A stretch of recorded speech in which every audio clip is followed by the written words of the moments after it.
discovered that every integer is in exactly one remainder class. The technical way to say this is that the remainder classes modulo b form a partition of the integers. The most important fact about partitions is that it is possible to define an equivalence relation from a partition. This is a relationship between pairs of numbers which acts in all the important ways like the equals relationship. All fun technical language aside, the idea is really simple. If two numbers belong to the same remainder class, then in some way they are the same. That is, they are the same up to division by b. In the case where b equals 5,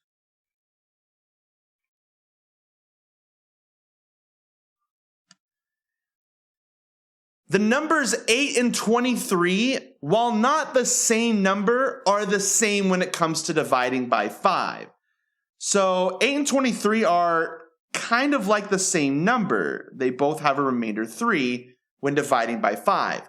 It matters what the divisor is. 8 and 23 are the same up to division by 5, but not up to division by 7, since 8 has a remainder of 1 when divided by 7, while 23 has a remainder of 2 when divided by 7.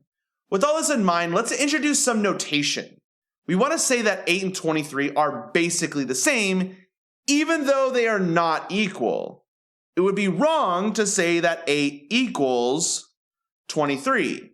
Instead, we actually write 8 is congruent to 3. There's 3 lines there. But this is not always true.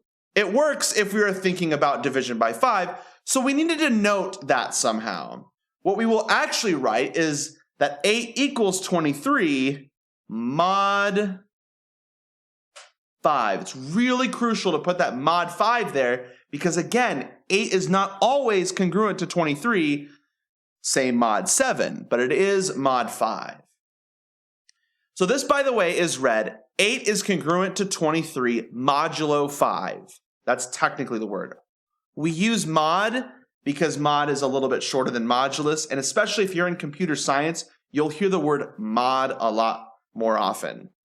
Of course, then we could observe that 8 does not equal 23 mod 7.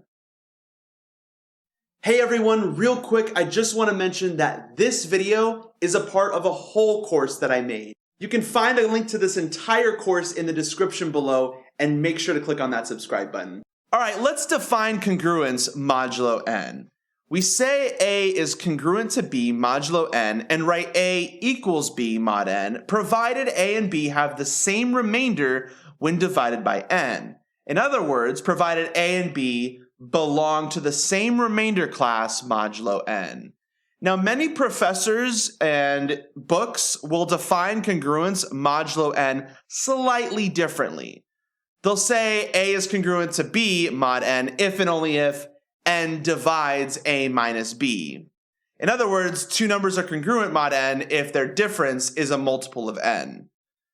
So which definition is correct? Turns out it really doesn't matter. They are equivalent. To see why, consider two numbers A and B which are congruent to mod n. Let's say we had A equals B mod n. Then A and B have the same remainder when divided by n.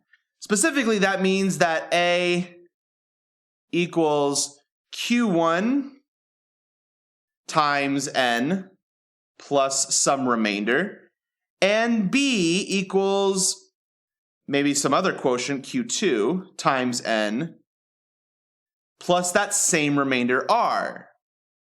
Okay, here the two r's really are the same because they have the same remainder. Consider what we get when we take the difference of A and B. Let's look at A minus B for a moment here. I'm going to give myself a little bit more room.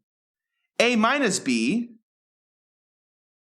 is Q1, which is A, Q1n plus R, that's A, minus B, which is Q2n plus R. That minus symbol distributes, and so this is Q1n plus R minus Q2n minus r. So the r's cancel, and we're left with Q1n minus Q2n, and they both have n in common there, so this is just n times some quotient minus another quotient.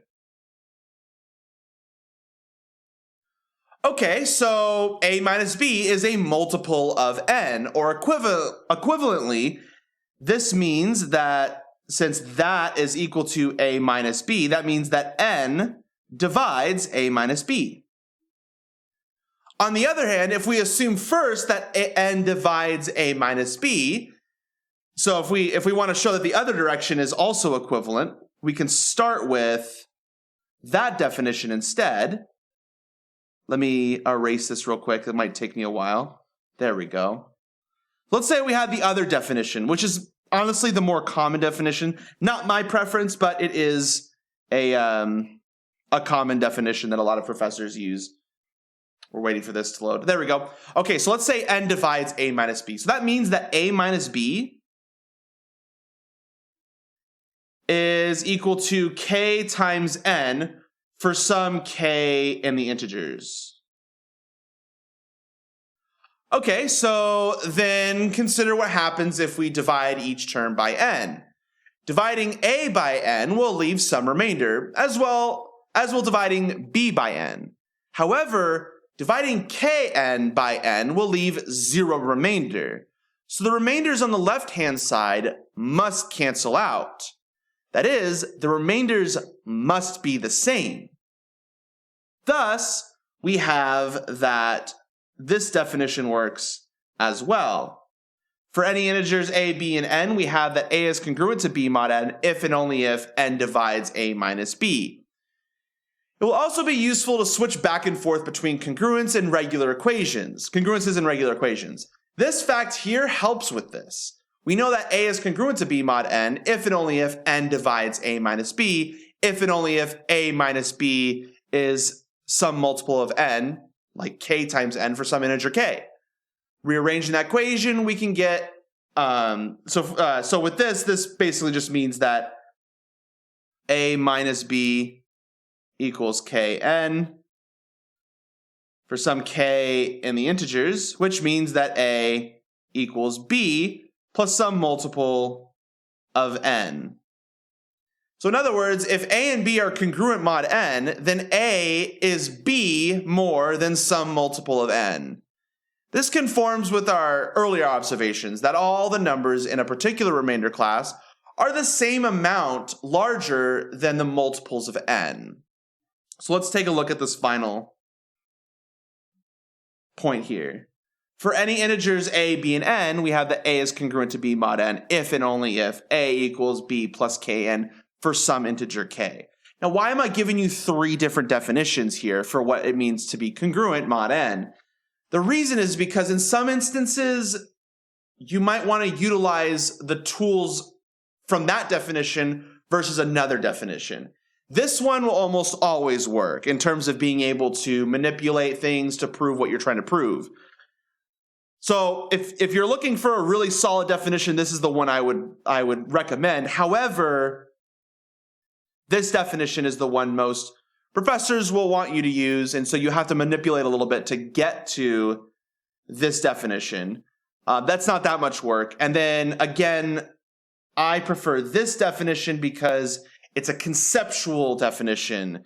A and b have the same remainders mod n. I like this definition because it's a definition. It's a good definition. It matches the meaning and the substance that we're trying to define. Anyways, thanks everyone, and I'll see you in the next video.